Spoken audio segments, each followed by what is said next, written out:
అసలు ఈ మామిడి తోటలు ఎవరైనా మునుపుతో చూస్తే గనక చాలామంది మామిడి తోట కొనడానికి వచ్చేవాళ్ళు. ఇప్పుడు అటువంటి పరిస్థితి ఉందా? అసలు ఇప్పుడు చూస్తే మామిడి తోట కొనుగోలుదారులకి ఒక్కళ్ళు గూడా రావట్లేదు.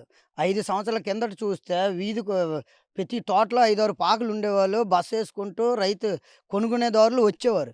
ఇప్పుడైతే ఎవరు రావట్లేదు.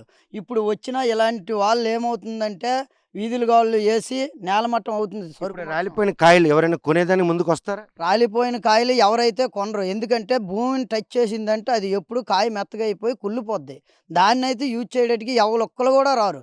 దాన్ని పోసేయడానికి తప్ప అమ్మడానికైతే పనికిరాదు. ప్రస్తుతం ఇది చూస్తే గనక ప్రతికూల వాతావరణం నెలకొన్నట్టుంది. నిన్న 3 గంటల వరకు టెండ అదేవిధంగా ఉక్కుపాతం. కానీ ఒక్కసారిగా వాతావరణం మారిందంటే అసలు అంటే ఇవి ఏవైతే ఋతుపవనాలు సమీపిస్తున్న నేపథ్యంలో వచ్చినట్టు వర్షాలుగా భావించొచ్చా?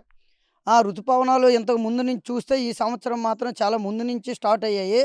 దానికి ఏటంటే మేఘం ఎత్తిందంటే ఈదురుగాలులు స్టార్ట్ అవుతుంది. దానివల్ల చెట్టుకున్న ఏ చివరనున్న మొదులుకున్న గాయ గూడా నిన్న ఇంతకుముందు ఓ 2 అటాకులు జరిగాయి. ఇది మూడో అటాకు. ఈ మూడో అటాక్ ఉంటే చెట్టు మొత్తం మోడై కనబడుతుందిప్పుడు. చెట్టయితే ఏయట్లేదు. కొనుగోలుదారులు గూడా పాపం కన్నీరు మున్నీరేత్తన్నారు. వాళ్ళకేమనాలో గూడా మాకు అర్థం అవ్వడం లేదు. వాళ్ళకి కొంత ఇచ్చాము. మేము గూడా కొంత చూసుకుంటున్నాం. మా పరిస్థితి అలాగే ఉంది. ఆళ్ళ పరిస్థితి అలాగే ఉంది. రానున్న రోజుల్లోనే తోట కొనడానికి ఒక నాదుడు గూడా వచ్చే పరిస్థితులు లేరు. అంటే మామిడి తోటలు కనుమరుగైపోయే రోజులు పరిణామాలు స్పష్టంగా కనిపిస్తున్నాయా? మామిడి తోటలైతే కొనుగోలుదారు రాకపోతే మరి మామిడి తోటలు అంతరించిపోయినట్టే. చెట్టేయడానికి ఎవరు రారు. కొండటికి ఎవరు రారు. ఈ మామిడి పంటయితే అంతరించిపోయే స్థితికొచ్చేసింది.